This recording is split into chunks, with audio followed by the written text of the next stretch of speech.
இப்போ இதே நாம் தமிழர் கட்சியில இருந்துதான் ஒருத்தர் இந்த ஆடு மாடுகளை மேகமலை மலையில மேய்க்க கூடாது அப்படின்றதுக்கான வழக்கெல்லாம் போட்டு ஸ்டே வாங்கினாரு அப்படின்ற செய்திகள் எல்லாமே இணையங்கள்ல உலா வருது. அதை எப்படி நீங்க ஏத்துக்கிறீங்க? இல்ல, அந்த வழக்கு போடப்பட்டதுல இருந்து அந்த வழக்குக்கு எதிராக உழவர் அமைப்புகள் கூட இப்படி மேய்ச்சல் ஈடுபடக்கூடிய மக்களை எடுத்துட்டு போல. இந்த சூழல்ல ஒரு அறியப்படுகிற தமிழ்நாட்டில் ஒரு அரசியல் கட்சி இப்படியான ஒரு கோரிக்கையை முன்னெடுக்கிறத நாங்கள் வரவேற்கிறோம், பாராட்டுறோம். அந்த கூட்டங்கள்லையும் கலந்துக்கிறதுக்கு அந்த மக்கள்கிட்ட நாங்கள் வேண்டுகோளும் வச்சிருக்கிறோம். மாடு மேய்ப்பதோ ஆடு மேய்ப்பதோ ஒரு இழிவான தொழில் அப்படின்ற மாதிரி தான் புகுத்தப்பட்டது. இல்லை, அது என்னன்னா ஒரு 40-50 ஆண்டுகளுக்கு முன்னாடி நமக்கு படித்தவர்கள் ரொம்ப கம்மி, மாடுதான் மேய்க்கணும்னு பேசினாங்க. அது ஒரு காலகட்டத்தில் சரியா இருக்கலாம். கால்நடை வளர்ப்புங்கிறது மண்ணை வளப்படுத்துறதுலையும் வேளாண்மையில உணவு உற்பத்திலையும் பெரிய பங்களிப்பு செய்யுது. தமிழ்நாட்டில் வெட்டப்படுற ஆடுகளுடைய ஒரு 70-80% வெளி மாநிலங்கள் தான் இறைச்சி தேவைக்காக நம்ம சார்ந்து இருக்கிறோம். பண்ணை முறை கால்நடை வளர்ப்பு தோல்விங்கிறதுனால தான், அது சஸ்டைனபிலிட்டி கிடையாதுங்கிறதுனால தான் இந்த மேய்ச்சல் முறை கால்நடை வளர்ப்பை பாதுகாக்கணுங்கிறதுக்காக ஐநா மன்றம் வர்ற 2026 சர்வதேச மேய்ச்சல் சமூக ஆண்டை அறிவிச்சிருக்கிறாங்க. இந்திய அரசாங்கம் உங்களுக்காக இந்த மேய்ச்சல் சம்பந்தப்பட்ட கால்நடைகளுக்கான நிறைய இன்சூரன்ஸ் எல்லாம் கொடுத்துட்டு இருக்காங்க. அதை தாண்டி பல திட்டங்கள் அப்படி அதாவது மேய்ச்சல் முறை கால்நடை வளர்ப்புக்குன்னு அரசாங்கத்துல சட்டப்படி உரிமை இருக்கு. காட்டை வளப்படுத்துறதுல இந்த மேய்ச்சல் முறை கால்நடைகளும் மிகப்பெரிய பங்களிப்பு செய்யுது. பயோடைவர்சிட்டிக்கு மேய்ச்சல் கால்நடைகள் தான் மிகப்பெரிய பங்களிப்பு செய்யுதுன்னு பல்வேறு ஆய்வுகள் சொல்லப்பட்டிருக்குது. மேலும் காட்டு தீ, இப்போ குரங்கணி தீ விபத்து இருக்குது இல்லையா, அதை வனத்துறையினுடைய தவறான கால்நடை மேய்ச்சல் அனுமதிக்காதனுடைய விளைவாக தான் இளைஞர்கள் படிச்சுட்டு சும்மா இங்கே ஓலா ஊப்பர்னு ஓட்டிட்டு இருக்கிறாங்க. அவங்கெல்லாம் படித்த இளைஞர்கள் தான் இருக்கிறாங்க. அதை விட கால்நடை வளர்ப்பு மேய்ச்சல் தொழிலில் ஈடுபடுறது எந்த வகையிலும் குறைவானது கிடையாது. நீங்க ஒரு நோட்டீஸ் கொடுத்துருந்தீங்க, அதுல ஒரு முக்கியமான ஒரு பாயிண்ட் பார்த்தேன். மேய்ச்சல் இந்த மேய்ச்சல் மாடுகள் வளர்ப்பதனால சாதிய மோதல் கூட குறையும் அப்படின்னு போட்டிருந்தீங்க. அது தென் தமிழகத்தை பொறுத்தளவுல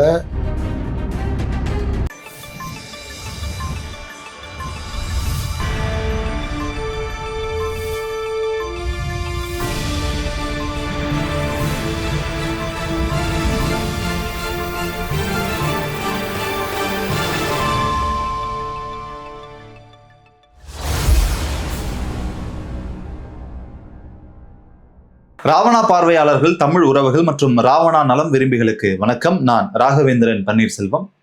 இந்த சிறப்பு நேர்காணலில் நம்மோடு இணைந்திருக்கிறார் தமிழ்நாடு மேய்ச்சல் சமூகத்தின் கூட்டமைப்பின் தலைவர் திரு ராஜீவ்காந்தி அவர்கள்.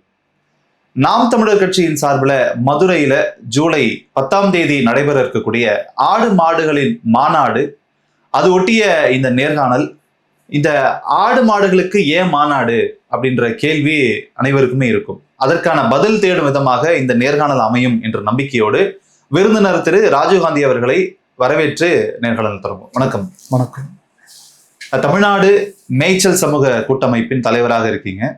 நாம் தமிழர் கட்சியில இப்படி ஒரு மாநாடு நடைபெற இருக்கிறது அப்படின்றதையும் தெரியும். அதை ஒட்டி தான் நீங்க இது பற்றி பேசியாக வேண்டும் அப்படின்னு வந்திருக்கீங்க. முதல்ல ஆடு மாடுகள் மேய்ப்பதற்குன்னு ஒரு சங்கம் வைத்திருக்கிறதே, அதை பார்க்கும் பொழுதே கொஞ்சம் வியப்பாக தான் இருக்கிறது. உலக நாடுகள்ல மற்ற இடங்கள்ல எப்படி இருக்குது அப்படின்றது தெரியல. தமிழ்நாட்டுல இப்படி ஒரு சங்கம் இருக்கு அப்படின்றத முதல்ல இந்த வெளி உலகத்திற்கு ராவணா மூலியமாக வெளியே வர்றதே ரொம்ப பெரிய விஷயமா தான் இருக்கு. இப்படி ஒண்ணு உருவாக்கணும்னு முதல்ல ஏன் விரும்புனீங்கன்றத சொல்லிட்டு அதுக்கப்புறம் நம்ம நேர்காணல் போகலாம். எப்படின்னா, இது புதிதாக தோன்றின சங்கம்ல கிட்டத்தட்ட ஒரு 40-30 ஆண்டுகளாகவே தமிழ்நாட்டில் இப்படியான சங்கங்கள் பகுதி அளவில் இருக்குது. இப்போ எங்கள் ராமநாதபுரம் சிவகங்கையில் மட்டும் பல்லாயிரக்கணக்கான மக்கள் மேய்ச்சல் தொழிலை வாழ்வாதாரமாக வச்சுருக்கிறாங்க. தமிழ்நாடு முழுக்க இருந்தாலும் பெரும்பான்மை ராமநாதபுரம் சிவகங்கையில் இருக்கக்கூடிய மக்கள். அவங்க அந்த பகுதியில் ஆடு வளர்ப்போர் சங்கம் அப்படிங்கிற பேர்லையும் அல்லது மாடு வளர்ப்போர் சங்கம், அப்படி வெவ்வேறு பேரில் வெவ்வேறு சமூகங்களுடைய, ஏன்னா அந்த கால்நடை வளர்ப்புங்கிறது ஒரு திணைசார் வாழ்க்கை முறையை உள்ளடக்கினதுனால பாரம்பரிய சமூகங்கள், பல சமூகங்கள் இதில் ஈடுபடுறதுனாலையும் அந்த சமூகங்கள் இந்த மக்களோட கோரிக்கைகளை எழுப்பி வந்தாங்க. நாங்கள் முதல் முறையாக தமிழ்நாடு அளவில் வெவ்வேறு பகுதியில் வெவ்வேறு சமூகங்கள், பாரம்பரிய சமூகங்கள் என்ற கோரிக்கைகளை எல்லாம் இணைச்சு அந்த மக்களை சங்கமாக ஒருங்கிணைக்கிற முயற்சியில் வந்து தமிழ்நாடு மேய்ச்சல் அப்படிங்கிற அந்த தொழில் வாழ்வாதார அடிப்படையில் ஒரு சங்கத்தை, ஒரு கூட்டமைப்பை நாங்கள் கடந்த 3-4 ஆண்டுகளாக ஏற்படுத்தி இது பண்ணி வந்துட்டு இருக்கிறோம். இல்லை, இந்த சங்கத்தினுடைய நோக்கம் என்ன? இது ஆரம்பிக்கும் போது நீங்க அதான் இந்த பகுதி அளவில் வட்டார அளவில் இருக்கக்கூடிய சங்கங்களை, அதாவது மேய்ச்சல் தொழிலை வாழ்வாதாரமாக வச்சிருக்கக்கூடிய சங்கங்களெல்லாம் ஒருங்கிணைச்சு இந்த மக்களோட வாழ்வாதாரத்தை மேம்படுத்துகிற முயற்சிக்காகவும் அவங்களுடைய உரிமை சார்ந்த அமைப்பாக்க எதுவரையும் கிடையாது. ஏன்னா பாரம்பரிய தொழில்னா அவங்களுடைய சமூக கோரிக்கைகளையும் பண்பாடுகளையும் மட்டுமே பிரதிபலிக்கக்கூடிய அமைப்புகளாக தான் அந்த சங்கங்கள் இருந்துச்சு. நாங்கள் வந்து ஒட்டுமொத்தமாக அதை ஒரு வாழ்வாதார இயக்கமாக எடுத்துகிட்டு போகணும். வனப்பகுதிகளில் மேய்க்கிறதுக்கு, பொது நிலங்களில் மேய்க்கிறதுக்கு, அவங்க எதிர்கொள்கிற சிக்கல்களில் வந்து தீர்வை தேடி கொடுக்கறது, அந்த மக்களுடைய பொருளாதார மேம்பாட்டுக்கான கோரிக்கைகளை செய்கிறது, திட்டங்களை ஏற்படுத்துறது, அரசுக்கு இந்த மக்களுடைய கோரிக்கைகளை கொண்டு போகிற ஒரு வாகனமாக, ஒரு பாலமாக இருக்கிற மாதிரியான அமைப்பு எதுவும் இல்லை.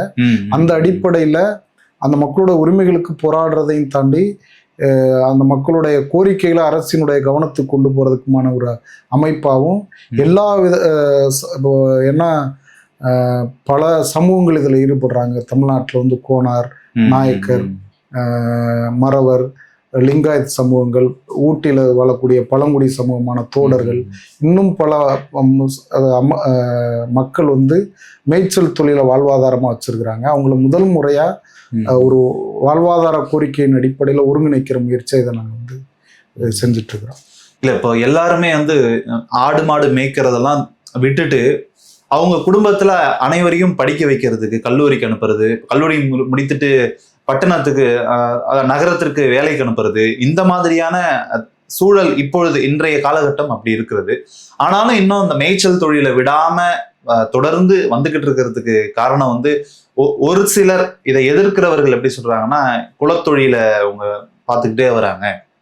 இது சீமானவர்கள் பேசும்பொழுது நாங்கள் அரசு வேலையாக்குவோம் ஆடு மாடு மேய்க்கிறத அப்படின்னு சொல்லும் பொழுது பெரிய விமர்சனம் எல்லாமே வந்துச்சு. படிக்க சொல்றதை விட்டுட்டு ஆடு மாடு மேய்க்க சொல்றாரு அப்படின்ற விமர்சனம் எல்லாமே வந்துச்சு. இதை நீங்க எப்படி பாக்குறீங்க? அதாவது இதை பிற்போக்கா பார்க்கிற, அதாவது பாரம்பரிய தொழில்கள் எல்லாமே, வேளாண்மையை கூட பிற்போக்கு அணுகக்கூடிய, கிராமங்களே பிற்போக்கினுடைய ஒரு அங்கம் அணுகக்கூடிய ஒரு போக்கு இருக்குது. ஆனாலும் வந்து உணவு தேவையில கால்நடை வளர்ப்புங்கிறனுடைய பங்களிப்பு பற்றி முறையாக இங்கே கவனத்துக்குள்ளாக்கப்படலை. ஏன்னா நம்ம வந்து இன்றைக்கு கால்நடை இது வெறும் இறைச்சி தாண்டி வேளாண்மையினுடைய ஒரு அங்கமாக இருக்குது. பண்பாடு ரீதியாகவும் இன்னைக்கு வந்து ஜல்லிக்கட்டு போன்ற கலாச்சார வடிவமாக இருக்குது. பல்வேறு வடிவங்களில் கால்நடை வளர்ப்புங்கிறது முக்கியமாக இருக்குது. அதை உணர்ந்து தான் இன்றைக்கு வந்து உலகம் முழுக்க மேய்ச்சல் முறையில் கால்நடை வளர்க்கக்கூடிய மக்களை எல்லாம் ஒருங்கிணைச்சு மங்கோலிய அரசாங்கத்தோட முன்மொழிவில் வர 2026 உலக மேய்ச்சல் சமூகம் மற்றும் மேய்ச்சல் நில பாதுகாப்பு ஆண்டுன்னு ஐநா மன்றம் அறிவிச்சிருக்குது. அதுலேயும் நாங்கள் வந்து இணைஞ்சு ஒரு அமைப்பாக தமிழ்நாடு மேய்ச்சல் சமூக கூட்டமைப்பு இங்கே இருக்கக்கூடிய நிலம் சார்ந்த பிரச்சனைகள் இதெல்லாம் கவனப்படுத்துறது, ஆவணப்படுத்தி அனுப்புறதுங்கிற முயற்சியில் ஈடுபட்டிருக்கிறான். இப்படி வந்து வேளாண்மையினோட ஒரு அங்கமாகவும் உணவு உற்பத்தியினோட ஒரு அங்கமாக இருக்கிற தொழிலை வந்து நம்ம தவிர்த்துட்டு அடுத்த கட்டத்தை நோக்கி நகர முடியாது. ஏன்னா இன்றைக்கு படித்திருக்கிற எல்லாருக்குமான வேலை வாய்ப்பையோ இதையோ வந்து அரசுகள்கிட்ட கிடையாது. அது மேலும் மேலும் வந்து காலநிலை மாற்றம் அப்படியான பல்வேறு சிக்கலால நகர்ப்புறங்களில் விட்டு வெளியேறக்கூடிய சூழல் உருவாகும். அப்போ வந்து மீண்டும் பழைய நிலைக்கு வரணும்னா நமக்கு வந்து இந்த பாரம்பரிய தொழிலெலாம் வந்து இதுவாகும். விரும்பின தொழிலை விரும்பியவர்கள் மேற்கொள்றதுக்கான ஜனநாயகங்களோட இருக்கணும். யாரையும் வந்து நீங்கள் மாடு தான் மேய்க்கணும், நீங்கள் பனை தொழில் தான் செய்யணும்னு யாரும் கட்டாயப்படுத்துறது கிடையாது. அவங்க விரும்பினா அந்த தொழிலை மேற்கொள்கிறாங்க. இன்னொன்று, புறநிலையில் பல லட்சக்கணக்கான மக்கள் வேளாண்மையிலையும் கால்நடை வளர்ப்புலையும் இருக்கிறாங்க. அவங்களுக்கான கோரிக்கைகளை இவங்க பேசணும் இல்லையா? இவங்க படித்து வெளியில் கூட போகட்டும். முதல்ல ஈடுபடுற மக்களுக்கான நலன்களை எதையும் இவங்க வந்து செய்யறது கிடையாது. அந்த அடிப்படையில் தான் நம்ம பேசுகிறோம். யாரும் படிக்க வேணாம் மாடு மேய்ங்கன்னு யாரும் சொல்லலை. படித்து கூட மாடு மேய்க்கலாம். இன்னைக்கு பல நாடுகளில் படித்தவர்கள் வந்து மீண்டும் அவங்களுடைய ஊர் திரும்புதல், அதாவது இயற்கை நோக்கி திரும்புதல்கள் அடிப்படையில் இயற்கை வேளாண்மைக்கு போகிறது போல இந்த மேய்ச்சல் தொழிலையும் தங்களோட வாழ்வாதாரமாக தேர்வு செய்கிற நாடுகள்லாம் நிறையாவே இருக்குது. பல நாடுகளில் அப்படி வந்து போகிறதுக்கான அந்த தொழிலை மீண்டும் மேற்கொள்றதுக்கான மரபு தொழில் ஆமா மரபு தொழிலாகவும் ஒரு இயற்கையோடு இணைந்த ஒரு சுற்றுச்சூழலோடு இணைந்த ஒரு தொழில்ங்கிறதுனாலையும் இன்றைக்கு நகர்ப்புறத்தில் இருக்கக்கூடிய பல வெறும் ஒரு 10,000 20,000க்கு வேலைக்கு போறதை விட கூடுதலான வருமானங்கள் இந்த கால்நடை வளர்ப்பின் மூலமா அவங்களுக்கு கிடைக்குது. அதனாலையும் தேர்வு செய்யக்கூடியவங்க இருக்கிறாங்க. இப்ப நம்ம படிக்கும் பொழுதுமே கூட பள்ளி கல்லூரிகள் படிக்கும்போது ஒழுங்கா படிக்கலைன்னா உனக்கு மாடு வாங்கி கொடுத்து மாடு மேய்க்க அனுப்பிடுவேன் அப்படின்னு சொல்லும் பொழுது கூட அதை ஒரு மாடு மேய்ப்பதோ ஆடு மேய்ப்பதோ ஒரு இழிவான தொழில் அப்படின்ற மாதிரி தான் புகுத்தப்பட்டது. இல்ல அது என்னன்னா ஒரு 40-50 ஆண்டுகளுக்கு முன்னாடி நமக்கு வந்து படித்தவர்கள் ரொம்ப கம்மி. படிப்பினுடைய தேவையை அல்லது முக்கியத்துவத்தை வலியுறுத்துறதுக்காக நம்ம பள்ளிக்கூடத்துக்கு போகணும், படிக்கலைன்னா வந்து கிராமப்புறத்துல மாடுதான் மேய்க்கணும்னு பேசினாங்க. அது ஒரு காலகட்டத்தில் சரியா இருக்கலாம். இன்னைக்கு வந்து மாறி இருக்கிற சூழல் வந்து கால்நடை வளர்ப்புங்கிறது வந்து மண்ணை வளப்படுத்துறதுலையும் வேளாண்மையில உணவு உற்பத்தியிலும் பெரிய பங்களிப்பு செய்து இது சார்ந்த ஆய்வுகள் எதுவும் நடத்தப்படலை. அந்த புரிதல்னால வந்து படிப்பினுடைய தேவையை வலியுறுத்துறதுக்காக சொல்லப்பட்டது. அது இன்னைக்கு வந்து தவறு தான். வந்து அந்த கருத்து வந்து திரும்ப பெற வேண்டிய ஒரு தேவை இருக்கு. ஏன்னா இன்றைக்கு கிராமங்கள்ல மிகப்பெரிய அளவுல கிராமங்களை விட்டு மக்கள் வெளியேறிக்கிட்டே இருக்கிறாங்க. இன்றைக்கு வந்து நம்ம தமிழ்நாட்டில் வெட்டப்படுற ஆடுகளுடைய ஒரு 70-80% வெளி மாநிலங்கள் தான் இறைச்சி தேவைக்காக நம்ம சார்ந்து இருக்கிறோம். இந்த சூழல்ல நம்ம நாட்டில் உணவு உற்பத்தியை வேளாண் உற்பத்தியை பெருக்கணும்னு நம்ம பல திட்டங்கள் கொண்டு வர்றோம். இதுக்கு வந்து இந்த மேய்ச்சல் முறை கால்நடை வளர்ப்பு தான் வந்து மிக முக்கிய பங்களிப்பு செய்யும். அரசாங்கத்தில் இதுவரை மேய்ச்சலுக்குன்னு எந்த திட்டமும் அவங்க கொண்டு வரல. அதாவது மேய்ச்சல் முறையில் கால்நடை வளர்க்குறவங்களுக்குன்னு எந்த திட்டமும் இல்லை. நம்மளுடைய பூர்வீக இந்த மண்ணை சார்ந்த மரபை கொண்ட கால்நடைகள் எல்லாமே மேய்ச்சல் முறையில் தான் வளர்க்க முடியும். அதனுடைய இயல்பே வந்து மேய்ச்சல் முறை வளர்ப்பு தான். கோழி வளர்க்குற மாதிரி பிராய்லர் முறையெல்லாம் வளர்த்தாலும் அது பயன் இல்லைன்றீங்க. ஆமாம், அது வந்து பண்ணை வடிவ இப்போ நம்ம சத்தான இறைச்சியான்னு பார்த்தோம்னா நாட்டுக்கோழியை விட இது வந்து சத்து குறைவான இறைச்சி தான். பல ஆய்வுகள் வந்து அந்த பிராய்லர் கோழி வந்து உடல் கேடானது அப்படின்னு தான் சொல்றாங்க. ஒரு சத்தான இறைச்சிங்கிறது வந்து மேய்ச்சல் முறையால தான். அது இப்போ கோழி வளர்ப்புல புறக்கடை வளர்ப்புன்னு சொல்றாங்க. ஆடுகளில் வந்து நம்ம வந்து மேய்ச்சல் வளர்ப்பை தான் சொல்றோம். இன்னொன்று மேய்ச்சல் முறை கால்நடை வளர்ப்பால பயோடைவர்சிட்டி இருக்குது. சுற்றுச்சூழலுக்கு ஏராளமான பங்களிப்புகள் இருக்குது. இப்போ காற்றில் இருக்கக்கூடிய கரிபனை கட்டுப்படுத்துறதுக்கு வந்து மேய்ச்சல் முறை கால்நடை வளர்ப்பு தான் மிகப்பெரிய அளவில் பங்களிப்பு செய்துன்னு ஆய்வுகள் நடத்தப்படுது. அதனால தான் எந்த விதமான எரிபொருள் ஆற்றல் பயன்பாடும் இல்லாத மேய்ச்சல் முறை கால்நடை வளர்ப்பை பாதுகாக்கணும்னு ஐநா மன்றம் வந்து ஒரு ஆய்வுபூர்வமான சூழலில் தான் வந்து இந்த சர்வதேச ஆண்டை அறிவிச்சிருக்கிறாங்க. அதை ஒட்டியாவது இனிமேல் மேய்ச்சல் முறை கால்நடை வளர்ப்பு பற்றிய புரிதல், அதனுடைய பயன்களை பொது சமூகம் அரசுகள் எல்லாமே தெரிஞ்சுக்க வேண்டிய தேவை இருக்குது. இப்போ ஒரு பொதுப்படையான ஒரு புரிதலுக்காக நீங்க இந்த பதில் சொல்லுங்க. ஏஐ டெக்னாலஜி வரைக்கும் நம்ம இப்போ முன்னேறி போயிட்டு இருக்கிறோம். அப்படி இருக்கிற சூழ்நிலையில நீங்க பின்னோக்கி மாடு மேய்க்குவாங்க ஆடு மேய்க்குவாங்க அப்படின்றது அழைக்கிறது என்பது உணவு அவங்க அடிப்படை தேவையா இருக்குது. அதை வந்து நம்ம ஏதாவது எந்திர பொறி மூலமாலாம் மேலை நாடுகள்ல வந்து மாடு பண்ணைகள்ல அந்த பண்ணை வச்சு பால் கறக்குறாங்க. அந்த பண்ணை முறை கால்நடை வளர்ப்பு தோல்விங்கிறதுனாலதான், அது வந்து சஸ்டைனபிலிட்டி கிடையாதுங்கிறதுனாலதான் இந்த மேய்ச்சல் முறை கால்நடை வளர்ப்பை பாதுகாக்கணுங்கிறதுக்காக ஐநா மன்றம் வந்து வர்ற 2026 சர்வதேச மேய்ச்சல் சமூக ஆண்டை அறிவிச்சிருக்கிறாங்க. அதாவது இன்றைக்கு 0 கார்பன், அதாவது எந்த விதமான ஆற்றல் பயன்பாடும் இல்லாத ஒரே தொழிலா வந்து நம்ம மேய்ச்சல் தொழில் தான் சொல்லலாம். ஒரு மீனவர் வந்து கடலுக்கு போய் மீன் பிடிச்சிட்டு வரணும்னா கூட அத்தனை லிட்டர் டீசல் செலவு பண்றாங்க. ஆனா மேய்ச்சல் முறை கால்நடை வளர்ப்புல தானா வளர்ந்துருக்கிற புல்லை சாப்பிட்டுட்டு அதையும் வந்து புல்லை சாப்பிட்றதுனாலதான் அது மீண்டும் வளருது. அதையும் சஸ்டைனபிளா வச்சிருக்குது. எந்த விதமான ஆற்றல் பயன்பாடுகள் உரமா மாறுது. எந்த விதமான ஆற்றல் பயன்பாடும் இல்லாத ஒரே தொழில் வந்து இன்றைக்கு உலகத்தில் இருக்கக்கூடிய தொழில் வந்து மேய்ச்சல் தான். விவசாயத்துக்கு கூட நம்ம வந்து போர் பண்ணி தண்ணி எடுக்கிறோம், பல்வேறு ஆற்றல் பயன்பாடுகள் செலவிடப்படுகிறது. ஆனால் மேய்ச்சல் தொழிலில் எந்த விதமான ஆற்றல் பயன்பாடும் செலவிடப்படாதனால 100% வந்து இயற்கைக்கு உகந்த ஒரு தொழில், ஒரு நீடித்த வாழ்க்கை முறைக்கு தேவையான தொழில் வந்து மேய்ச்சல் முறை கால்நடை வளர்ப்பாக தான் இருக்க முடியும். இந்திய அரசாங்கம் உங்களுக்காக இந்த மேய்ச்சல் சம்பந்தப்பட்ட கால்நடைகளுக்கான நிறைய இன்சூரன்ஸ் எல்லாம் கொடுத்துக்கிட்டு இருக்காங்க. அதை தாண்டி பல திட்டங்கள் அப்படி அதாவது மேய்ச்சல் முறை கால்நடை வளர்ப்புக்குன்னு அரசாங்கத்துல இதுவரை அப்படியான திட்டங்கள் இல்லை. இப்போ இந்த மாதிரியான சர்வதேச ஆண்டை ஒட்டி சில முயற்சிகள் நாங்கள் மத்திய கால்நடை வளர்ப்புத்துறையும் தமிழ்நாடு கால்நடை வளர்ப்புத்துறையோட கோரிக்கைகள் வைக்கிறோம். அதுக்கான இதை செஞ்சு தரதா சொல்லியிருக்கிறாங்க. இதுவரை அப்படி இப்போ பொதுவாக அறியப்படுற இந்த தேசிய கால்நடை வளர்ப்பு இயக்கம் இருக்குது, NLM ஸ்கீம்னு சொல்றதுல இந்தியாவில் பல மாநிலங்கள்ல அந்த கால்நடை வளர்ப்புக்கு திட்டங்கள் கொடுக்கப்பட்டிருக்கு.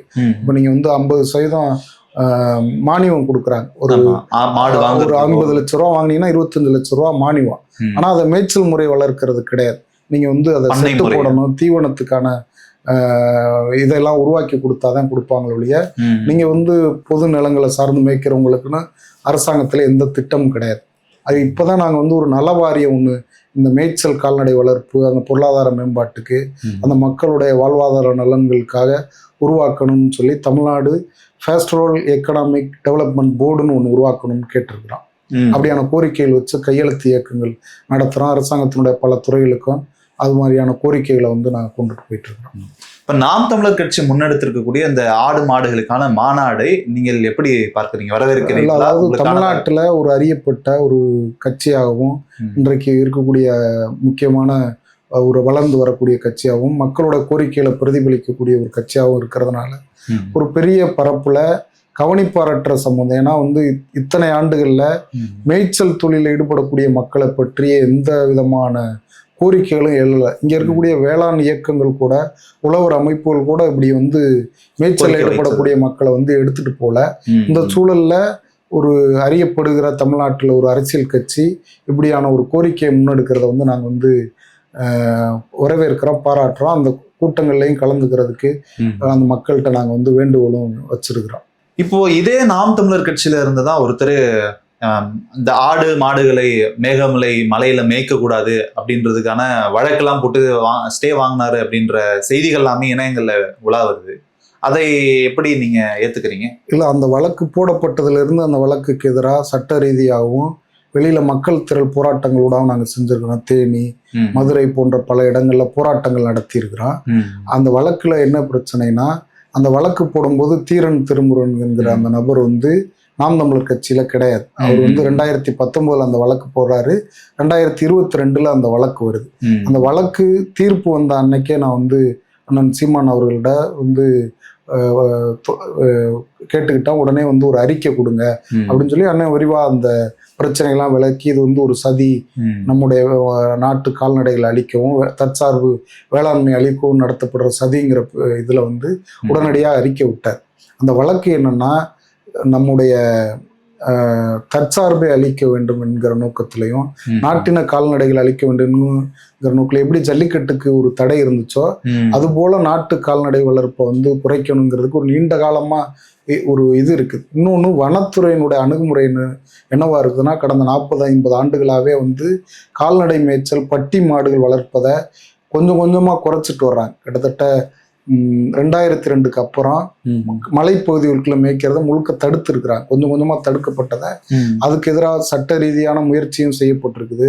அதுக்கு பின்னாடி பல தன்னார்வ NGOக்கள் அந்த முயற்சியில் ஈடுபட்டுறாங்க. ஓய்வு பெற்ற வனத்துறை அதிகாரிகளால் உருவாக்கப்பட்ட அந்த NGOக்கள் இதுக்கு எதிராக கருத்தியல் அளவுலையும் சட்ட ரீதியாகவும் பல முயற்சிகளை மேற்கொண்டிருக்கிறாங்க. அதனுடைய ஒரு வடிவமா மதுரையில் பலரால் முற்போக்கு வழக்கறிஞர் அறியப்படுகிற லஜபதி ராய், அழகுமணி போன்ற வழக்கறிஞர்களுடைய ஒரு இதனாலதான் அந்த இதுவா இருக்கு. தீரன் திருமுருகன் போட்டிருந்தாலும் முற்போக்கு வழக்கறிஞர் என 2006 வன உரிமை சட்டம்னு ஒண்ணு இருக்குது. அந்த வன உரிமை சட்டம் பழங்குடிகள் மற்றும் காடு சார்ந்து வாழக்கூடிய மக்களுக்கு சில உரிமைகளை வழங்கியிருக்கு. அந்த அடிப்படையில மேய்ச்சல் முறை கால்நடை வளர்ப்பாளர்களுக்குன்னு சில உரிமைகள் அந்த 2006 வன உரிமை சட்டம் வழங்கியிருக்கு. அந்த சட்டத்துக்கு முரணாத வழக்கறிஞர் லஜபதி ராய் அந்த வழக்கை நடத்தி இருக்கிறாரு. தீரன் திருமுருகன் போன்றவர்கள் அதுக்கு பலியா இருக்கிறாங்களா இல்ல இது பண்ணியிருக்காங்கிறது நமக்கு தெரியல. ஆனா தீரன் திருமுருகன் செய்தது இதுனா முழுக்க முழுக்க வழக்கறிஞர் லஜபதி ராய், அழகுமணி போன்றவர்கள் தான் அதுக்கு காரணம். ஆனா நாம் தமிழர் கட்சிக்கும் அந்த வழக்குக்கும் எந்த தொடர்பும் கிடையாது. தீரன் திருமுருகன் அந்த காலகட்டத்துல நாம் தமிழர் கட்சியில கிடையாது.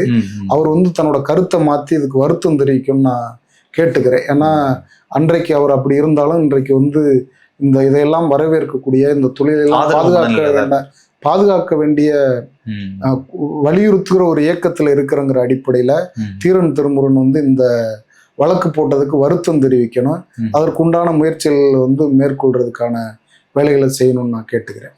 இப்போ மலைகள்ல ரிசர்வ் ஃபாரஸ்ட் அப்படின்லாம் இருக்கும், சில காடுகள்லாம் மனிதர்கள் யாருக்குமே அனுமதி இல்லாத போது அந்த இடத்துல நம்ம எப்படி மேய்ச்சலுக்கு கொண்டு போக முடியும்? இல்ல, சட்டப்படி உரிமை இருக்குது. 2006 வன உரிமை சட்டம், புலிகள் காப்பகம், வனவிலங்கு சரணாலயம், இப்படி எல்லா இடங்கள்லையும் கால்நடை மேய்க்கிறதுக்கு உரிமைகள் வழங்கி இருக்குது. காலங்காலமா அங்கே கால்நடைகள் மேய்க்கப்பட்டிருக்குது. புதிதாலாம் எங்கேயும் போய் மேய்க்கல. பாரம்பரியமாகவும் ஒரு வரலாற்று ரீதியாகவும் சங்க காலத்துல இருந்தே இந்த கால்நடைகள் மலைப்பகுதிகளுக்குள்ள மேய்ஞ்சிருக்கு. தேனி மேகமலையில இருக்கக்கூடிய மலை மாடுகளுடைய மேய்ச்சல் தலமே மேகமலை தான். இவங்க போனதுனாலே புதுசாலாம் இதை கேட்கல. அந்த வழக்குல போட்ட தீரன் திருமுருகன் கூட ஏதோ புதிதா அங்கே போனது மாதிரியான செய்தியை சொல்லியிருக்கிறாரு. ஆனா அப்படிலாம் கிடையாது. காலங்காலமா அந்த மக்கள் பாரம்பரியமாக அந்த மலைப்பகுதியை சார்ந்த மக்கள் தான். அவங்களுடைய உரிமைகளை அங்கீகரிக்கணுங்கிறத இயற்கை நியதியும் கூட. இன்னொன்னு, காடுகள்ல கால்நடை மேய்ச்சலால வனவிலங்குகளுக்கோ சுற்றுச்சூழலுக்கோ எந்த கேடும் கிடையாது. ஏன்னா ஒரு கீச்சைன்னு சொல்றோம் இல்லையா, பழங்குடிகள் வனவிலங்குகள்லாம் எப்படி காட்டினுடைய ஒரு அங்கமோ அது போல இந்த சூழல் ஒழுங்கமைவுல கால்நடை மேய்ச்சலும் வனப்பகுதியில ஒரு அங்கம் தான். ஏன்னா பல்லாயிரக்கணக்கான வருடங்களா அந்த மலைகள்ல இருந்த மாடுகளை தான் நம்ம எடுத்து நம்மளுடைய வேளாண்மைக்காகவும் இதுக்காகவும் பழக்கப்படுத்திடுது. அதனால புதிதெல்லாம் அந்த கால்நடைகள் போல. மலைகள்ல மாடுகள் ஆடுகள் மேயறதுனால பெரிய பயன் என்ன இருக்கு? வனப்பகுதிகளுக்குள்ள ஒரு யானை என்ன பங்களிப்பு செய்தோ, புலி என்ன பங்களிப்பு செய்தோ, அதே பங்களிப்பை இந்த மேய்ச்சல் கால்நடைகள் செய்யுது. ஏன்னா யானை நம்ம வனத்துல பயோடைவர்சிட்டி ஹெல்ப் பண்ணுன்னு சொல்றோம், விதை பெருக்கத்தை உண்டாக்குன்னு சொல்றோம். அதே வேலைகளை அதே போலான வேலைகளை காட்டை வளப்படுத்துறதுல இந்த மேய்ச்சல் முறை கால்நடைகளும் மிகப்பெரிய பங்களிப்பு செய்யுது. இன்றைக்கு பயோடைவர்சிட்டிக்கு மேய்ச்சல் கால்நடைகள் தான் மிகப்பெரிய பங்களிப்பு செய்யுதுன்னு பல்வேறு ஆய்வுகள் சொல்லப்பட்டிருக்குது. மேலும் காட்டு தீ, இப்போ குரங்கணி தீ விபத்து இருக்குது இல்லையா, அதை வனத்துறையினுடைய தவறான கால்நடை மேய்ச்சல் அனுமதிக்காதனுடைய விளைவாக தான் குரங்கணி தீ விபத்து நடைபெற்றதா நாங்கள் குற்றம் சாட்டுகிறோம். பல இடங்களில் நாங்கள் அதை வலியுறுத்தி பேசுறோம். எப்படி சொல்றீங்க? எப்படின்னா, இன்றைக்கு புல் வளர்ந்து வருது, அது சருகு ஆயினாதான் தீ பிடிக்குது. ஆனா கால்நடைகள் போய் மேய்ஞ்சிருந்தா அந்த இதுவே நடந்துராது.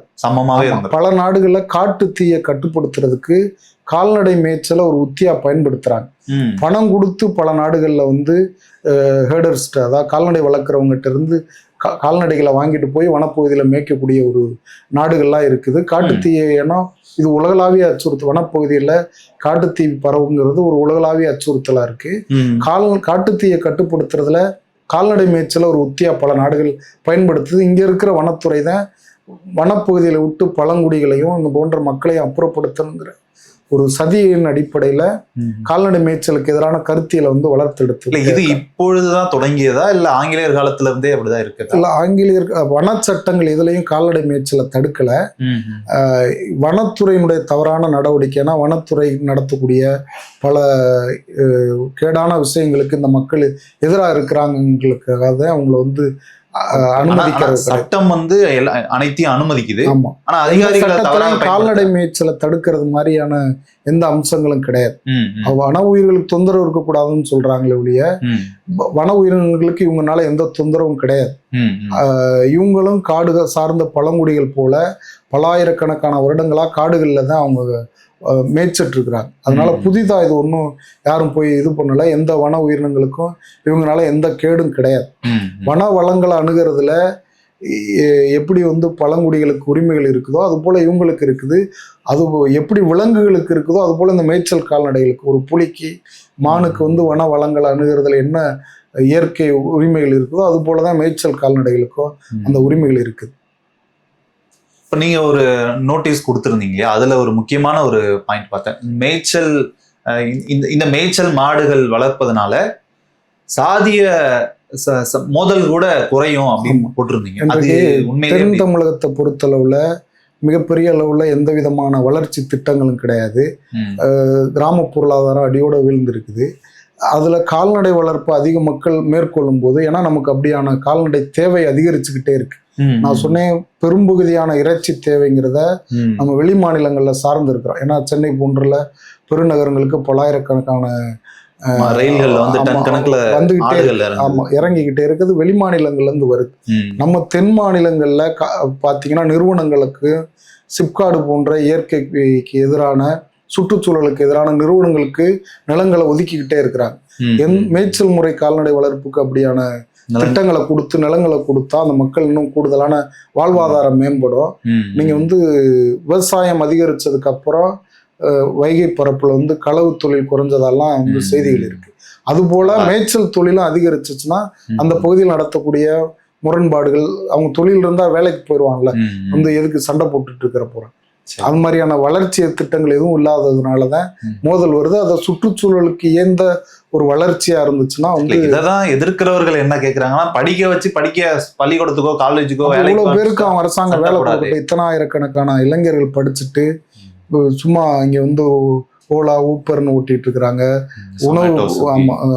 உணவுப் பொருளை எடுத்துட்டு போற வேலை பாக்குறாங்க. அவங்க எல்லாம் படித்த இளைஞர்கள் தான் இருக்கிறாங்க. அதை விட கால்நடை வளர்ப்பு மேய்ச்சல் தொழில ஈடுபடுறது எந்த வகையிலும் குறைவானது கிடையாது. இன்னொன்னு சுயேட்சையா தற்சார்பா அவனை வச்சிருக்கக்கூடியதா இருக்கு, நிலத்தோட இணைந்தவனா இருக்கக்கூடிய ஒரு மனிதர்களா அவங்கள வச்சிருக்குது. அந்த அடிப்படையில எந்த வகையிலையும் இதை வந்து பிற்போக்குன்னு நம்ம அணுகக்கூடிய எந்த தேவையும் கிடையாது. ஒரு காலகட்டத்தில் நம்மகிட்ட படித்தவர்கள் ரொம்ப குறைவா இருந்தாங்க. அந்த சூழல்ல படிப்பை வலியுறுத்தினா இப்ப எல்லாரும் படிக்கட்டும்ங்கிறதுல நமக்கு எந்த மாற்று கருத்தும் கிடையாது. படிச்சாலும் கூட ஒரு நாகரிகமா இந்த தொழிலை மேம்படுத்தலாம், அதற்கான வளர்ச்சி புதிய ஒரு அணுகுமுறைகளை எல்லாம் நம்ம அதுல கொண்டுட்டு வரலாம். அதுக்கான வேலைகளையும் நாங்க வந்து எங்க அமைப்பு சார்பா பல்வேறு முயற்சிகளையும் எடுத்துட்டு தான் இருக்கிறோம். படித்தவர்களும் இந்த தொழிலை செய்யணும், படித்தவர்களும் வேளாண்மையில ஈடுபடணும், படித்தவர்களும் மேய்ச்சல் கால்நடை வளர்ப்புல ஈடுபடணுங்கிறத நம்முடைய நோக்கம். அதை வலியுறுத்தி தான் நாங்கள் வேலை செஞ்சுட்டு இருக்கோம். இந்திய அரசாங்கம் வந்து மாட்டுக்காக பல திட்டங்கள்லாம் கொடுத்துருக்கு. இன்னும் குறிப்பா சொன்னா கோமாதா திட்டம் தான் நீங்க கேள்விப்பட்டிருப்பீங்க. தமிழ்நாடு அரசு கூட அதை முன்னெடுத்து நடத்தியது. இப்போ நம்ம ஊர்கள் எல்லாமே பார்த்தோம்னா வாரத்துல ஒரு நாள் கோமாதா படம் ஒட்டி பிரதமர் நரேந்திர மோடி படம் இருக்கும், ஒரு ஆம்புலன்ஸ் வரும், கால்நடை சம்பந்தப்பட்ட ஏதாவது பிரச்சனையா இருந்தா கேட்டு தெரிஞ்சுக்கிட்டு அதுக்கான ஊசி போடுறது. அந்த கால்நடைங்கிறது வீட்டுல வளர்க்கக்கூடிய கால்நடைகள். அது இன்னைக்கு பெரும்பகுதி கலப்பு மாடுகள் தான் இருக்குது. நம்ம வேலை செய்யக்கூடிய மக்கள் வந்து மந்தைகளா வளர்க்கக்கூடியவங்க. அவங்களுக்குன்னு கால்நடையில முறையான எந்த விதமான திட்டங்களும் கிடையாது. அவங்களுக்கு தடுப்பூசிகள் கூட வழங்கப்படுறது கிடையாது. அவங்களுக்கான மருந்து பொருட்கள் கூட பார்சியாலிட்டி இருக்கு. ஆமா, வீட்டு வளர்ப்பு மாடு. ஆமா, இவங்க இந்த மேய்ச்சல் கால்நடை வளர்ப்புங்கிற எந்த விதமான பார்வையும் இதுவரை வந்து கால்நடை துறையில கிடையாது. முதல் முறையா கால்நடை துறையில இந்த மந்தைய வளர்க்கக்கூடியவங்களை பற்றிய கணக்கெடுப்பு இந்த ஆண்டு தான் நடைபெற்றிருக்கு. அதுவும் கூட வந்து அவங்களுக்கு கால்நடைத்துறை பணியாளர்களுக்கு இவங்களை பற்றிய புரிதல் இல்லாதனால முறையா நடத்தப்படலை. ஏன்னா முதல் முறைங்கிறதுனால அவங்கள பற்றிய தெளிவு இல்லாம இருக்கிறாங்க. இது என்ன மாடு என்ன ஆடுங்கிறது கூட அவங்களுக்கு தெரியல. ஏன்னா ஒரு கால்நடை மருத்துவர் படிக்கக்கூடிய மாடுகளும் நம்முடைய மாடுகளும் வேற வேற மாதிரியான இயல்புகளை கொண்டது. நம்முடைய பாடத்திட்டங்களை நம்முடைய நாட்டு மாடுகள் பற்றி பெரிதளவிலான அதற்கான நோய் கூறுகளை எப்படி அணுகிறதோ, நம்முடைய பாரம்பரிய கால்நடை மருத்துவம் எப்படி இருந்ததோ அதை பத்தி எந்த விதமான இதுவும் இல்லை. இப்பதான் அதுக்கான முயற்சிகள் முன்னெடுக்கப்பட்டு வருது. இந்த கிடைகள் எல்லாம் போடுவாங்க ஊர்கள்ல. எங்க ஊர்ல கிடை, நாங்க வயல்ல நெல் அறுத்ததுக்கு பிறகு கிடை போடுவோம், ஆட்டுக்கடை வாத்துக்கடை எல்லாம் போடுவாங்க. இப்ப அந்த கிடைகள் போடக்கூடிய சூழல்லாம் இருக்கா? அனுமதிக்கிறாங்களா வயல்கள்ல? இல்ல கேக்குறாங்களா அவங்களா? அது என்ன ஆயிடுச்சுன்னா, ஒரு இந்த பசுமை புரட்சிக்கு அப்புறம் மாறி இருக்கிற வேளாண் முறையில இடுபொருள் தேவைங்கிறத ரசாயன உரங்கள் தான் நிறைவு செய்யும். நீங்க தஞ்சை சமவெளி மிகப்பெரிய தமிழ்நாட்டினுடைய வேளாண் சமவெளி. அவ்வளவு பெரிய வேளாண் சமவெளிக்கான இடுபொருளை ஆதாரம் யாருன்னு பார்த்தீங்கன்னா ராமநாதபுரம் சிவகங்கையில் இருக்கக்கூடிய இந்த மேய்ச்சல் கீதாரிகள் தான். இவங்க தான் அவ்வளவு பெரிய பரந்த வேளாண் பரப்பினுடைய இடுபொருள் ஆதாரமா இருந்தாங்க. மாறி வந்திருக்கிற இந்த வேளாண் முறையால அவங்க மிகப்பெரிய நெருக்கடிகளை சந்திச்சிருக்காங்க. இது மட்டும் இல்லாம மிகப்பெரிய அளவுல அவங்களுடைய மேய்ச்சல் நிலங்களையும் அரசு வந்து வேற வேற பயன்பாட்டுகளுக்கு எடுத்துக்கிட்டாங்க. வன கொள்ளை கொண்டு வந்து தமிழ்நாடு வனத்தோட்ட கழகம்னு 1970 வாக்குல உருவாக்கி புதுக்கோட்டை சிவகங்கையில் இருக்கக்கூடிய மேய்ச்சல் காடுகளெல்லாம் யூக்லிப்டிஸ் காடுகளா மாத்திட்டாங்க. அதனால அவங்க மேய்ச்சல் நில உரிமை பறிக்கப்பட்டிருக்குது. வேளாண் துறை ரீதியாகவும் வந்து கிட போடுறத வந்து குறைச்சிட்டாங்க. எந்த விதமான வேளாண் அலுவலகத்திலையும் அவங்க வலியுறுத்துற திட்டங்களையும் கிட போடுறத பற்றிய குறிப்புகள் இல்லை. கிட போட சொல்லுங்க. இப்போ இயற்கை இடுபொருள் போடுங்கன்னு சொல்ற அரசாங்கம் வந்து கிட போடுங்கன்னு சொல்றாங்கிற கோரிக்கையை நம்ம வச்சிருக்கிறோம். அவங்க அது இதுவரை வந்து அரசாங்க ரீதியா கிட போடுங்கன்னு எதுவும் சொல்ல கிடையாது. இது வந்து ஆர்டிபிஷியலா ஃபெர்டிலைசர்ஸ் கொடுக்கறவங்களுடைய வியாபாரம் பாதிக்கும்ன்றது. அதாவது தமிழ்நாடு அரசு கடந்த வருடம் வந்து அங்கக வேளாண் கொள்கை அறிக்கை அப்படின்னு ஒன்று, ஆர்கானிக் பாலிசின்னு ஒன்று கொண்டு வந்தாங்க. அது என்னவாச்சுன்னா, வெறும் வேதி உரங்களுக்கு மாற்றா பயோ ஃபெர்டிலைசர், நுண்ணுயிரி உரங்கள்னு கொண்டு வந்தாங்க. இங்கே பல நிறுவனங்கள், பெருநிறுவனங்கள் நுண்ணுயிர் உரங்கள் தயாரிக்கிற வேலையில பல ஆண்டுகளா இறங்கிட்டாங்க. கடந்த 10 ஆண்டுகளா இயற்கை வேளாண்மைங்கிற கருத்தியல் வளர்ந்த காலகட்டத்துல இயற்கை வேதி உரங்களுக்கு மாற்றா நுண்ணுயிரி உரங்கள்னு வந்து அதை தயார் செய்ய ஆரம்பிச்சிட்டாங்க. நம்ம கிடை போடுங்கிற இதை வந்து பேச வேண்டியதா இருக்குது. இயற்கை விவசாயிகளும் இங்க இருக்கிற பாரம்பரிய வேளாண்மையை வந்து தெரிஞ்சுக்காம அவங்க வந்து வெறும் பண்ணை முறை வேளாண் முறைக்குள்ளதான் நிக்கிறாங்க. நம்முடைய பாரம்பரிய ஆற்று பாசன விவசாயம், கண்மாய் பாசன விவசாயத்துக்கு கிடை முக்கியமானது. அதை பற்றிய ஒரு வேலை திட்டம் இங்க இயற்கை வேளாண்மைங்கிற கருத்து போக்குல நடக்கல. 30-40 ஆண்டுகள் நடந்த இயற்கை வேளாண்மை குறித்த கருத்தியல்ல கிடை போடுதல் வந்து விடுபட்டு போச்சு. நாங்க வந்து இப்போ அதை எடுத்து வலியுறுத்த ஆரம்பிச்சிருக்கிறோம். வேற எந்தெந்த கட்சிகள்லாம் உங்களுக்கு ஆதரவா பேசுறாங்க, இல்ல ஆதரவு நீங்க வேற கட்சிகளை அணுகிருக்கீங்களா? எல்லா கட்சிகளையும் நாங்க அணுகிறோம். எல்லா கட்சிகளுமே இதை ஆதரிக்கணுங்கிற மனநிலையில தனிப்பட்ட இருக்கிறாங்க. எல்லா கட்சிகளும் செய்யணும். நாம் தமிழர் கட்சி இப்படியான முயற்சி எடுத்திருக்கிறது முதல் முயற்சியாக மாநாடே நடத்துறாங்க. அது வந்து வரவேற்புதான். இதை வந்து கட்சி அரசியலுக்கு அப்பாற்பட்டு, ஏன்னா இன்றைக்கு இந்தியாவிலே ரொம்ப மோசமான மண்வள பாதிப்பு கொண்ட மாநிலமா தமிழ்நாடு இருக்குது. மண் வளத்தை மேம்படுத்தணும்னா காடுகள்லையும் சரி, வேளாண் பரப்புலையும் சரி, இந்த மேய்ச்சல்காரர்களால தான் அதை செய்ய முடியும். இது சர்வதேச ஆண்டா நான் சொன்ன மாதிரி 2026 அறிவிச்சிருக்கிறதுனால தமிழ்நாட்டில் இருக்கிற மக்களும் இந்தியா முழுக்க இருக்கிற எல்லா மக்களுமே இணைஞ்சு இந்த மண்வள மேம்பாட்டுக்காக மேய்ச்சல் கால்நடை வளர்ப்பு அவர்களுடைய கோரிக்கையின் மீது கவனம் செலுத்தணும். இதை வந்து கட்சி அரசியல் இதெல்லாம் தாண்டி பாகுபாடு இல்லாம ஆதரிக்கணும். இப்போ நம்ம பேசிட்டு இருந்ததனோட தொடர்ச்சியா தீரன் திருமுருகன் அவர்கள் வருத்தம் தெரிவிக்கணும், அவர் அன்று செய்தது தவறு அப்படின்றத வருத்தம் தெரிவிக்கணும்னு கேட்டிருக்கீங்க. அது இன்னைக்கு தெரிவிச்சுதான் ஆகணுமா? சரி, அதாவது மனம் மாறி வந்துட்டாருல்ல. இல்லை, அது என்னன்னா அது வந்து மிகப்பெரிய அளவில் அந்த 2002 தீரன் திருமுருகன் போட்ட வழக்கால் மிகப்பெரிய பாதிப்பை பல மாவட்டங்களில் இருக்கக்கூடிய அந்த மேய்ச்சல்காரர்கள் சந்திக்கிறாங்க. குறிப்பாக தேனி மேகமலையில் கடந்த மாதம் கூட ஒரு காணொளி நீங்கள் பரவுனதை பார்த்துருப்பீங்க. அது கூட அந்த சொன்னதை உங்களுக்கு உயர்நீதிமன்ற தடை விதிச்சிருக்கு, நீ அதை சரி பண்ணிட்டு வந்த அதிகாரிகள் சொல்றாங்க. அதுக்கு மிக முக்கிய காரணம், அன்றாடம் ஏற்கனவே 40-50 ஆண்டுகளா வனத்துறையால பல்வேறு சித்திரவதைகளை அனுபவித்த மக்களை இந்த இவர் போட்ட வழக்கினால ஏற்பட்ட தீர்ப்பு மிகப்பெரிய நெருக்கடியை கொடுத்துருக்கு. இதனால அவர் வந்து வருத்தம் தெரிவிச்சா அது வந்து அந்த மக்களுக்கு ஒரு ஆறுதலா இருக்கும். அதை சட்டப்பூர்வமாக எதிர்கொள்றதுக்கு அண்ணன் சீமான் அவர்களும் தெரிவிச்சிருக்காரு. நம்ம வந்து அதை அந்த முறியடிப்போங்கிறத சொல்லியிருக்கிறாரு சட்ட ரீதியாக. ஏன்னா அந்த வழக்குல எங்கேயுமே 2006 வன உரிமை சட்டம் பற்றிய விவாதமோ குறிப்புகளோ இல்லை. அதனால நாங்கள் சட்டப்படி அந்த மக்களுக்கு உரிமை இருக்குன்னு நாங்கள் ஒரு பக்கம் வேலை செஞ்சுட்டு இருக்கிறோம். இப்போ அண்ணன் நடத்துகிற மாநாடு அது குறித்த விழிப்புணர்வை ஏற்படுத்தும் நான் நம்புகிறோம். இந்த சூழல்ல கடந்த காலத்தில் அவர் வெளியில இருந்தாலும், அவர் வந்து கடந்த காலத்துல வந்து அந்த கருத்து நிலையில் இருந்தாலும், இன்னைக்கு தமிழ்நாட்டில் தற்சார்பை வலியுறுத்துற இயற்கை வேளாண்மை, இப்படி கல் இறக்கக்கூடிய மக்களோட உரிமைகளுக்காக போராடக்கூடிய பலதரப்பட்ட மக்களோட உரிமைகளுக்காக போராடக்கூடிய ஒரு இயக்கமா, மக்களுடைய நம்பிக்கையை பெற்று வரக்கூடிய இயக்கமா இருக்கக்கூடிய நாம் தமிழர் கட்சியில் அவர் இன்னைக்கு இணைஞ்சிருக்கிறதுனால அந்த வருத்தம் தெரிவிச்சா அது வந்து சரியா இருக்கும்னு நாங்க நம்புறோம். ஏன்னா அந்த மக்களுக்கு மிகப்பெரிய ஆதரவாக இருக்கு. அண்ணன் போய் கடையில் மக்களை சந்திக்கும் போது, சீமான் அவர்களை வந்து சந்திக்கும் போது அந்த மக்கள் எனக்கு பலரும் வந்து ரொம்ப ஆர்வப்படுறாங்க. நமக்கு ஒருத்தர் பேச வந்திருக்கிறாரு நம்முடைய கோரிக்கைகளை. ஏன்னா நீங்க வனத்துறையால மிகப்பெரிய அளவுல பழங்குடிகளை எப்படி இன்றைக்கு இந்தியா முழுக்க அச்சுறுத்தலுக்குள்ளாக இருக்கிறாங்களோ அது போல இவங்களும் பாதிக்கப்பட்டிருக்கிறாங்க.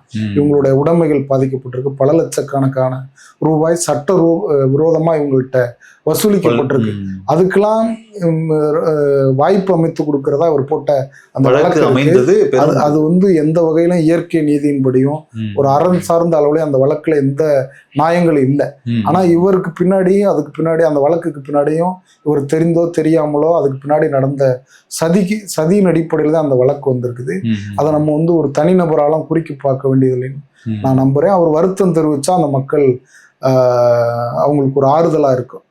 அந்த ஏன்னா அவ்வளவு பெரிய பாதிப்பு அந்த மக்கள் அன்றாடம் எதிர்கொண்டுட்டு இருக்காங்க. கீழே இருக்கிற ஒரு சாதாரண காடர் வாட்சர் கூட அவங்கள கூப்பிட்டு அடிச்சு இது பண்ணிக்கிறதுக்கு அவங்க சொல்ற சட்டத்துல உயர்நீதிமன்றம் உனக்கு தடை போட்டிருக்கு, நீ மாட உள்ள விடக்கூடாதுன்னு அன்றாடம் நடந்துட்டு இருக்கு. அந்த வழக்குக்கு அப்புறம் இன்னும் அது தீவிரப்பட்டிருக்குது. இவர் போட்ட அந்த வழக்கு தீர்ப்பானதுக்கு அப்புறம் மிகப்பெரிய நெருக்கடிகளை சந்திச்சிருக்கிறாங்க. மிகப்பெரிய உலக்குமுறரோட அந்த மக்கள் இருக்கிறாங்க. அதுக்கு ஒரு தீர்வு தரதா தான் அண்ணனோட அந்த மாநாடு அறிவிப்பை நம்ம பார்க்குறோம். அவங்களுக்கு ஒரு ஆறுதல் தரக்கூடியதா, நம்முடைய கோரிக்கையில யாராவது பேசுவாங்களான்னு ஏங்கி கொண்டு வந்த மக்களுக்கு இப்படி ஒரு பரந்த ஒரு அரசியல் கட்சி தலைவர் இப்படி வந்து பேசுறத அவங்க வரவேற்கிறாங்க. அந்த சூழல்ல இவர் ஒரு தார்மீகமா அதுக்கு வருத்தம் தெரிவிச்சா வந்து நல்லா இருக்குன்னு நான் கேட்டுக்கிறேன். கால்நடை வளர்ப்பு என்பது இழிவான தொழில் அல்ல, அது ஒரு குலத்தொழிலும் அல்ல. அது நவீன வடிவத்துக்கு அதை எடுத்துட்டு போகணுன்ற உங்களுடைய இந்த விழிப்புணர்வு என்பது பாராட்டுக்குரியதாக இருக்கிறது. நாங்களாம் என்ன நினைச்சிட்டு இருக்கோம்னா, ஊர்களில் பார்க்கும்போது ஒரு 50 ஆடு 100 ஆடு ஒரு 20 மாடு வச்சு மேய்ச்சிட்டு இருப்பாங்க. அவர்கள் தான் இந்த ஆட்டை பாதுகாத்துட்டு இருக்காங்கன்னு நினைச்சிட்டு இருக்கோம். ஆனா ஆயிரக்கணக்கில் 100கணக்கில் ஆடு மாடுகள் கிடை வைத்து கொண்டு உங்களுடைய கூட்டமைப்புல பல பேர் இருந்துகிட்டு இருக்காங்க. அவர்கள் எல்லாத்தையும் வெளி உலகத்திற்கு இந்த மாநாடு மூலியமாக கூட வெளியே நிறைய தெரிய வரும் அப்படின்றது எதிர்பார்க்கிறோம். கண்டிப்பா ஏன்னா இந்த கீதாரிகள் வந்து தங்களோட உரிமை கூறி பொது வழியில பெரிய அளவுல திரளல. இன்னொன்னு சமூகங்களை தாண்டி அவங்கள யாரும் ஒருங்கிணைக்கப்படவும் இல்லை. அவங்க வந்து ஒரு சின்ன சின்ன கோரிக்கைகளுக்காக சங்கங்களை ஒருங்கிணைஞ்சிருப்பாங்க. ஏதாவது ஆடு திருடு போயிருக்கோம் அல்லது வந்து அவங்களுடைய சமூக விழாக்கள்ல ஒருங்கிணைஞ்சிருப்பாங்களே ஒழிய பொது வெளியை நோக்கி, பொது சமூகத்தை நோக்கி, பொது சமூகத்தோடு இணைஞ்சு அந்த மக்களுடைய கோரிக்கைகள், அவங்களுடைய நில உரிமை சார்ந்து, வன மேய்ச்சல் உரிமை சார்ந்து இதுவரை ஒருங்கிணையில. அப்படியான ஒரு கூட்டமா இந்த கூட்டம் இருக்குது. நாங்களும் அந்த மக்கள் தங்களுடைய உடமையா கருதுற கம்புகளோட அந்த மாநாட்டில் அணிவகுத்து கலந்துக்கணும்னு வந்து கேட்டிருக்கிறோம். நம்ம வந்து அந்த மாநாடு அப்படியான ஒரு நம்பிக்கையும் அவங்களுக்கு ஒரு புதிய உத்வேகத்தையும் ஏற்படுத்தணும்னு நான் நம்புறோம். சார், உங்களோட கோரிக்கைகள் மற்றும் அந்த மாநாடு வெற்றி பெற வாழ்த்துக்கள். நன்றி.